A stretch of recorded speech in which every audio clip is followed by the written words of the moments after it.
লক্ষ টাকার শাড়ি। কথাটা শুনে হয়তো চমকে যাবেন, কিন্তু বাস্তবে তাই দাঁড়াবে। এখন এই শাড়িটা যে শিল্পী এঁকেছে তার দৈনিক মজুরি যদি ধরা হয় 10,000 টাকা, তাহলে শাড়িটার দাম কত পড়বে? এই শিল্পীকে কিন্তু 10,000 টাকার বেশি মজুরি ধরে কোনো কোনো কোম্পানিতে কাজ করতে গেলে এই শিল্পী দিন হিসাবে 10,000 টাকার বেশিও ধরা হয় এবং সে পেয়েছে। তারপরে আছে শাড়িটির দাম, আবার ম্যাটেরিয়াল খরচ, রং, তারপরে এই শাড়িটি আঁকতে কারেন্ট খরচ হয়, শুকাইতে হয় মেশিনে।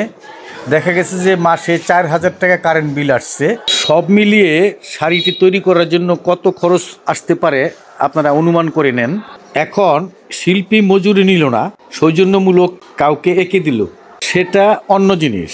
একটা, দুইটা, তিনটা, চারটা হইতে পারে, কিন্তু সে ব্যাপকভাবে যদি এটা আয়োজন করতে যায় বিক্রির, তাহলে শিল্পীকে এই হিসাবেই দিতে হবে, অন্যথায় সে হয়তো আর আঁকবে না, একটা সময় আঁকা বন্ধ হয়ে যাবে।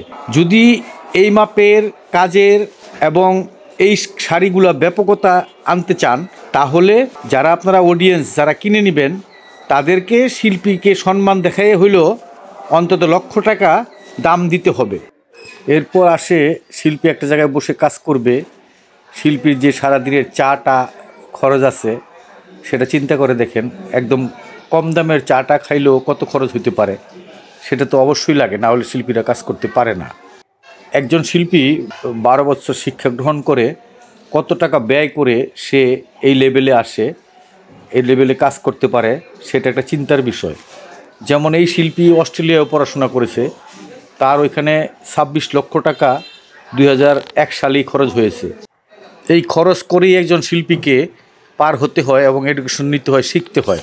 যেমন জামদানি শাড়ি, এটা যতদিন একটা তাঁতি কাজ করবে তত তার মজুরি দিতে হবে, তাকে তো খাওয়ার পরে বাঁচাতে হবে। সে যদি বেঁচেই না থাকে তাহলে কিভাবে কাজ করে দিবে? বর্তমানে মসলিনও তৈরি হওয়া শুরু করছে, সর্বোচ্চ দাম 5 লাখ টাকায় সে বিক্রি করে, যে লোকটা শাড়িগুলো এখন বানাচ্ছে। তো এরকমই হয় মজুরি। এই কায়িক শাড়িটা করতে গেলেও, আবার জামদানি শাড়ি করতে গেলেও এরকমই আপনার মজুরি আসবে। সেই মজুরি দিয়ে যদি আপনারা নিতে পারেন কিনে, তাহলে বাংলায় আবার এরকম শিল্পীদের, বড় বড় শিল্পীদের দিয়ে ছবি আঁকাইয়া আপনারা কাপড় পরতে পারবেন, ইচ্ছা করলে কেটে কেটে ঘরে বাধাই করেও রাখতে পারবেন। এদেশে প্রচুর মানুষ আছে যারা টাকার অপব্যবহার করে, বস্তায় ভরে টাকা রেখে দেয়, অবৈধ পয়সা সঞ্চয় করে রেখে দেয়, কিন্তু তারা শিল্পের জন্য টাকা খরচ করতে চায় না।